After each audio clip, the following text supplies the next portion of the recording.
The broadcast is now starting. All attendees are in listen-only mode.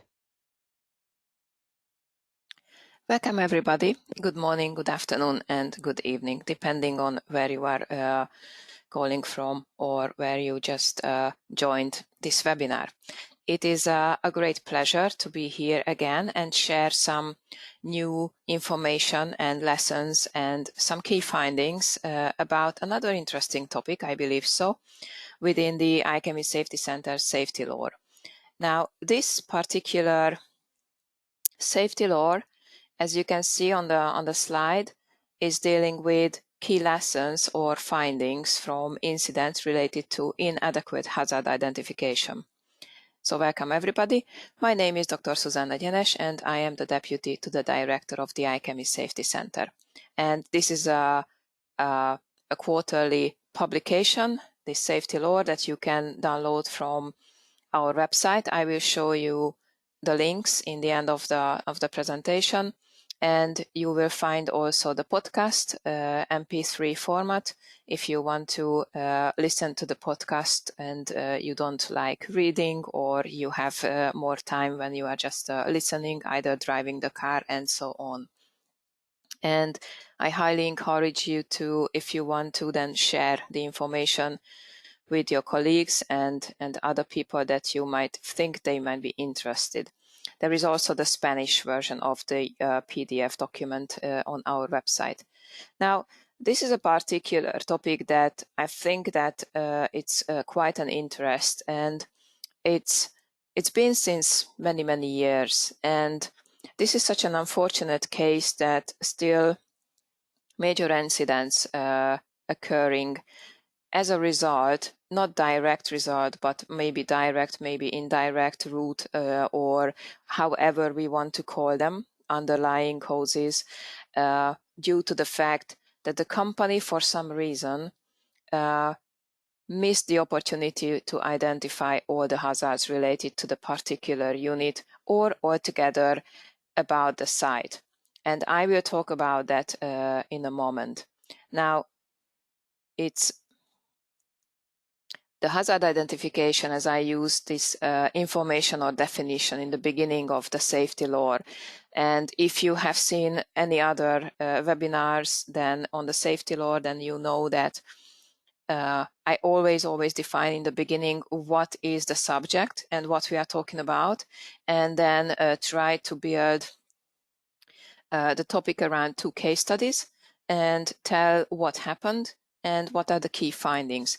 In the beginning, I extracted such as lessons learned, but obviously from practice, I might say that not all the lessons are learned. And so I thought it was more appropriate if I call those key findings rather than lessons learned. So hazard identification is really a crucial step within the life cycle of any industrial process. And this is, in fact, the most crucial in every type of industry, and even occupational health and safety as well. So, and hazard identification, as you can see in the slide, is part of hazard analysis that involves that we identify all the hazards at a facility and evaluate possible accident scenarios leading to unwanted consequences. And as we know, without a good system of such identification methods, it is possible for a hazard to be overlooked. And then the assessment, the risk assessment, will be, just as a consequence of this, inadequate. And so this is really important in risk management process. And also, we know from earlier examples and even Trevor Klatz's books that a hazard which is not identified is a potential accident waiting to happen.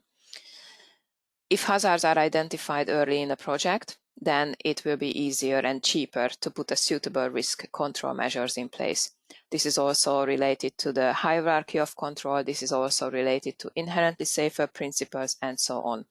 Now, the good news is that there are certain methods of hazard identifications available.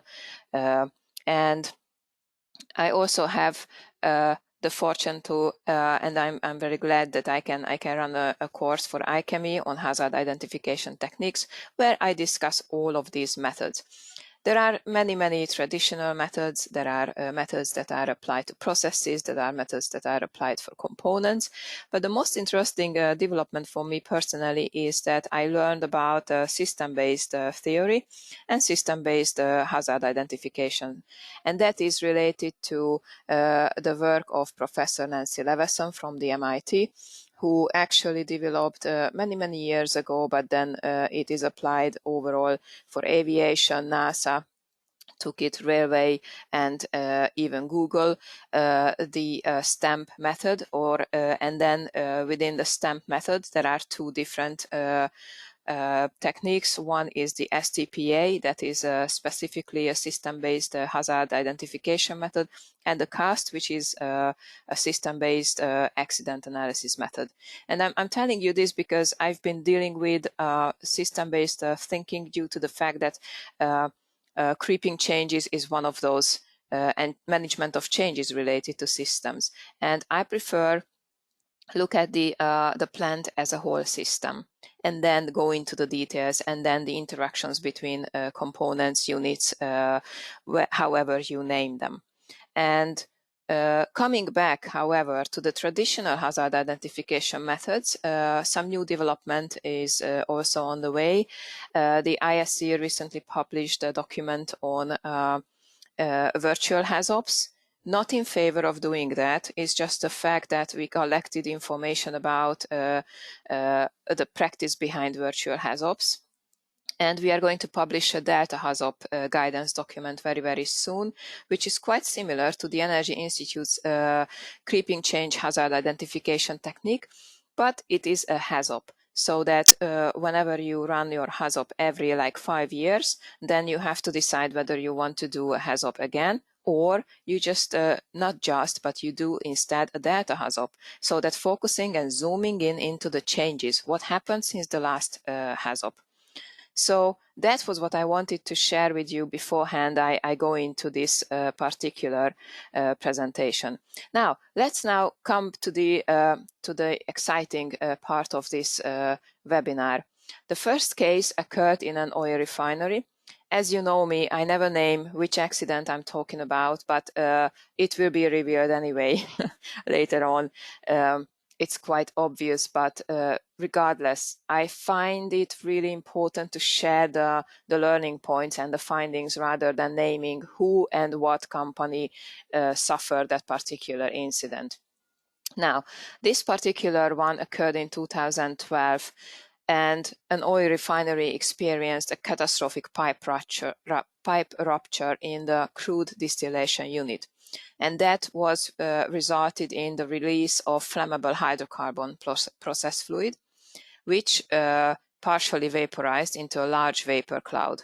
Now, that vapor cloud engulfed 19 employees. 2 minutes later, after this release, the cloud found an ignition point and exploded. But luckily, nobody got injured in this particular incident. There are so many lessons and findings from this case, and I know that many of you who know this particular case study remember so many different aspects. And I would like to highlight only the aspect of the missed opportunity on hazard identification. But there are others, such as the wrong material was selected for that particular pipeline in question because of the different intention to be used this pipeline for. But that is not the subject of this webinar today. Now, what happened? Subsequent testing determined that the rupture was as a result to pipe wall thinning that was caused by sulfidation corrosion. There's an extensive knowledge about sulfidation corrosion, corrosion under insulation, and so on, that you are at your reach. And over a period of approximately 35 years, side note, creeping changes also can be a factor here, but today is not the topic. the piping component over these years had lost on approximately 90% of its original wall thickness in the area near the rupture. There was a technical staff and there was a team within the company that was actually had considerable knowledge about sulfidation corrosion. And also personnel had really good access to details of in-house incidents relating to sulfidic corrosion. Also, there was an inspection data that obtained during the 2011 crude unit turnaround that identified that components of a very, very similar, identical, a 12-inch or approximately 30 centimeters portion of a 4-side cut piping had become so thin as a result of sulfidation corrosion that much of it had to be replaced during that particular turnaround. And despite the fact that that particular 12-inch pipeline was manufactured from the same specification of carbon steel, like this one in question, contained the same process fluid, and experienced similar process conditions as well, this particular pipe, which an 8-inch or 20 centimeter 4-side cut piping that suffered the incident, the company turnaround management did not consider that components in the 8-inch one could also be too thin to allow the piping to continue in operation. And the crude distillation unit of the pipe in question was a result of sulfidation corrosion that was a hazard that apparently had been overlooked for a long period of time. So that was a missed opportunity to identify and include that pipe also in the process, in the analysis.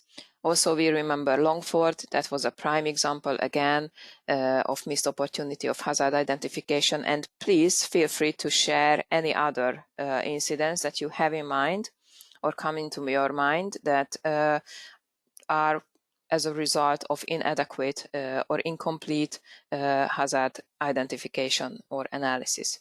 The second case that I brought to you today is a case that occurred in a chemical plant in 2005.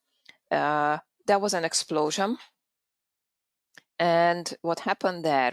The company generated and packaged acetylene for use in multiple industries. Unfortunately, 3 workers were killed in this particular explosion, and 1 other was injured. The explosion destroyed a storage shed at the facility, and windows were shattered in other buildings. The explosion also heavily damaged the building at a nearby manufacturing site, so the effects were really, really massive. Acetylene produced in the generator flowed back past the check valve through the recycled water line into the shed by way of the open drain valve. The acetylene gas accumulated inside the shed, then ignited and finally exploded.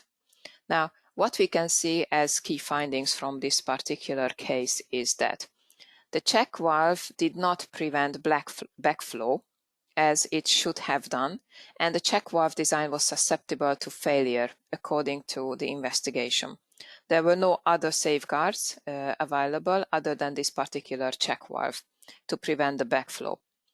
There was a hazard analysis completed by the company, as you can see, in 1996, but that particular analysis unfortunately failed to identify that particular hazard created by the location of the water line drain in the shed. And then there was another hazard analysis that was required to be due in 2001, and that was requested by or required by regulation, but it didn't happen. And it was also normal practice to leave the decant water line open at night to drain to the shed floor through a low point valve. And that protected the outside section of the line from damage due to freezing during cold weather. The open valve created a potential pathway for acetylene to flow from the generator into the shed, an enclosed space that was not designed for the presence of acetylene. And that particular hazard was not identified, recognized by the company. Now, as you remember, all safety laws come with the What Can I Do session, and this is in particular gathered around thoughts about what can I do as a manager, as a process safety engineer, supervisor, or operator, around the 6 elements of the iChemist Safety Center's framework. You can see here the framework. You can download the framework elements, description of all of them. And in the PDF document that we upload on the website, you can see all these associated with each recommendations or tips in the document. I haven't highlighted them in here, but when you download the document, you can see what elements are associated with different parts of this. So, and you can imagine that hazard identification and all the what can I do is grouped around what can I do as a manager or as management. And further down, process safety engineers and supervisors, and less to the operators. So what recommendations? So for example, and if you have more recommendations, feel free to share them on the chat or the question box, because I would be interested in seeing your recommendations. Obviously, I can't provide with an exclusive list, but I try to collect some of those. So when carrying out hazard identification, please make sure to adopt a structured, systematic approach and ensure that the hazards identified reflect the current process or system or operation. I already mentioned a couple of those that we have hazard identification methods, very, very good structured hazard identification methods available. And there is an extensive literature about them. In particular, the ISC released a very good publication about which hazard identification techniques can be used at each phase of the process life cycle. Make sure to apply a team-based approach to hazard identification and include people with a range of knowledge, skills, expertise, and experience, because then they bring the knowledge to the table that is necessary to not overlook some hazards. And it's very creative. Like hazard identification is also not just rely on the past data, but also thinking about what new threats, what new hazards can affect the system. What I mean by that, Industry 4.0, for example, if you think about this new digital and artificial intelligence, big data, Internet of Things and other things, and all those kind of new developments, technology that may not have been analyzed thoroughly, which means that you may have you may experience new hazards that affect your system. So that's what I mean by also that it's very creative. Adequate level of competency is required at all levels within the organization. The ISC published the competency guidance document and the supplementary guidance document, how to reach certain level of competency. All our guidance documents are free to download. I would like to remind you of that if you are interested. Ensure that hazard analysis includes both routine and non-routine activities as well. When changes are made to the unit or system, review those modifications, because they may bring new hazards. Ensure hazard identification is addressed in both technical and organizational changes. So it's not only about the valve, it's not only about the pipe, it's also about the organization. There are different hazard identification methods. As I mentioned earlier, different stages of the plant life cycle. So make sure to adopt the technique that is most appropriate for that particular phase in the system. That reminds me of another publication that we have released just recently this year, that is about concept select phase. That is also a guidance document that you can download if you are interested. hazard identification is not a one-shot process. It is a very good practice to continually update it to make sure that it's current for the operations and the plant and the organization as it is today. And try to make sure that periodically review the hazard identification so that you apply the changes, and please make sure that the records are available and the archive is available so that for future reference you can come back and check those versions, because they may they may include really important information that you don't want to miss. And of course, they can be a very, very good basis for identifying creeping changes, if there's any. Hazard identification studies raise actions to ensure controls are implemented, or further study is required. So make sure that these actions are recorded and closed out to make improvements. And I never forget about mentioning NATEX, so natural disasters triggering technological events. Even though they can't be handled or covered by the traditional HAZOP or other hazard identification techniques, we should not ignore them.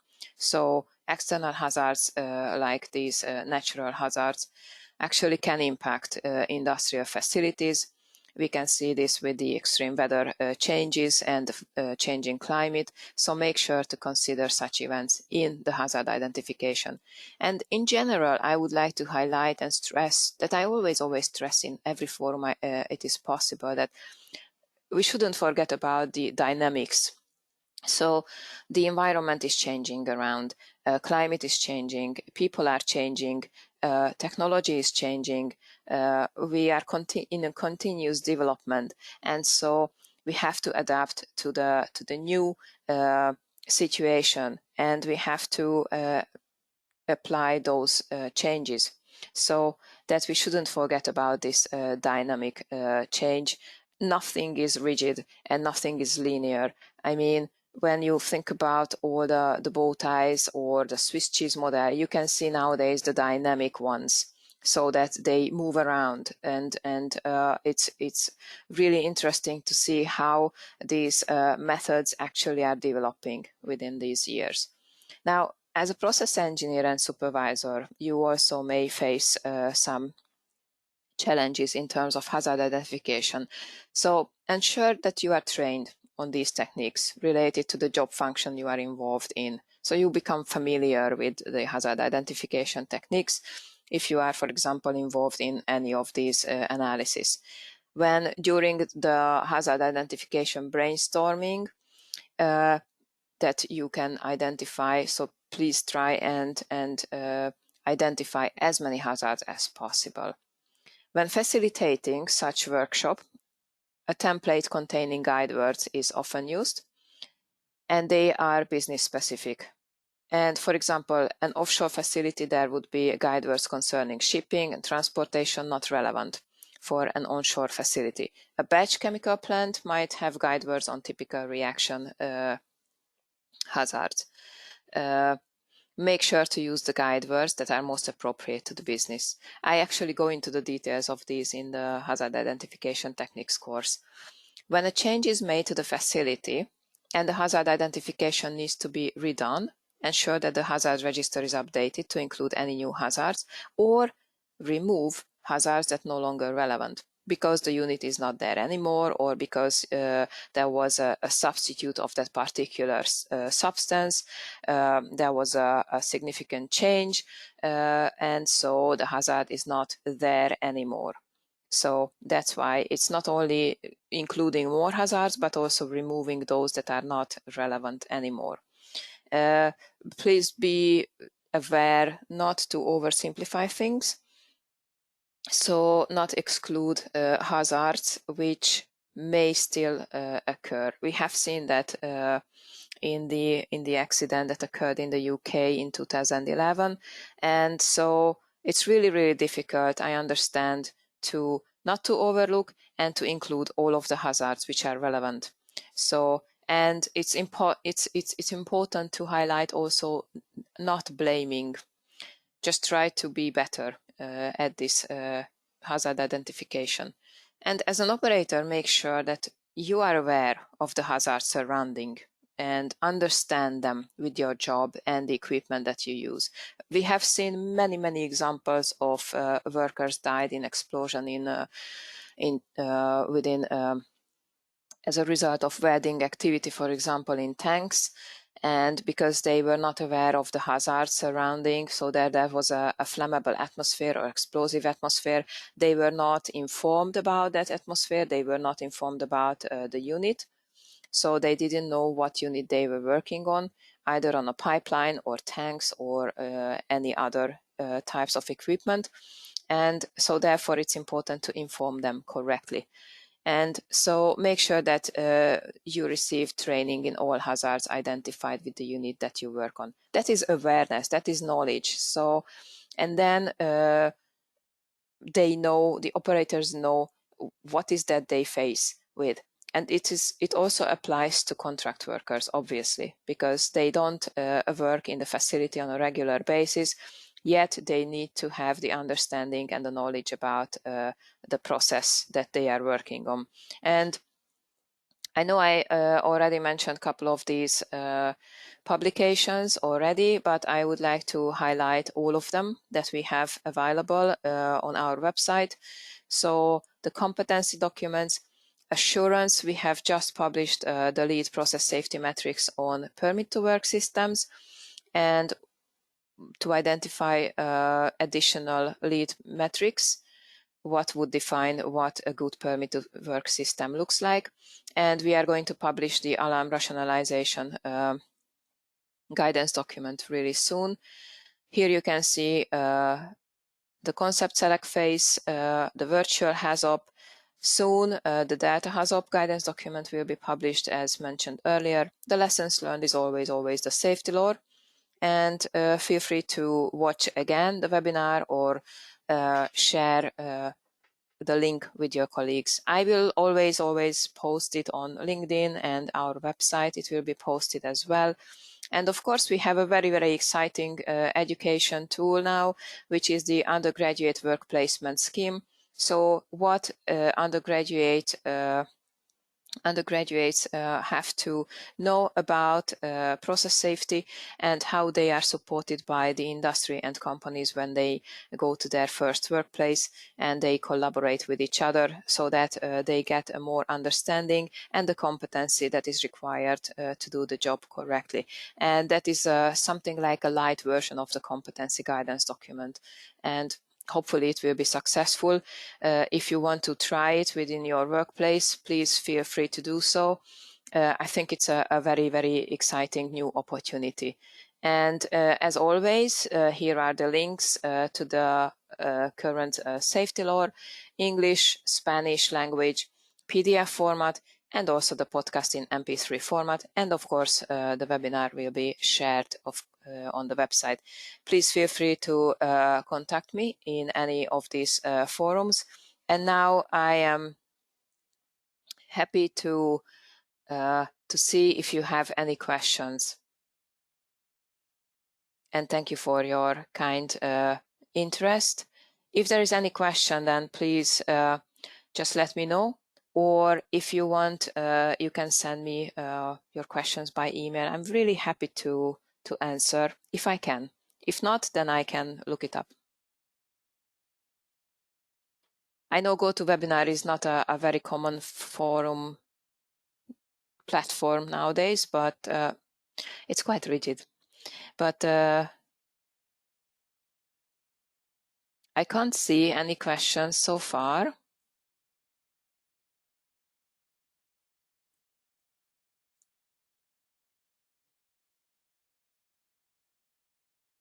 Thank you so much.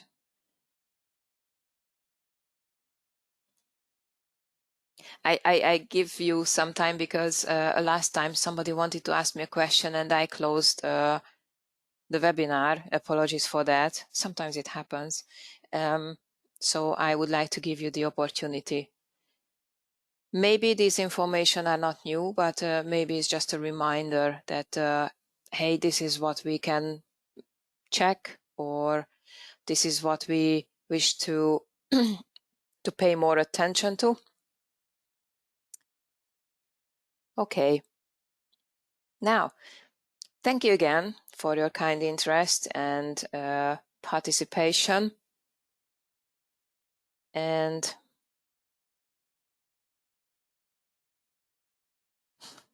thank you, and I also wish you a good summer.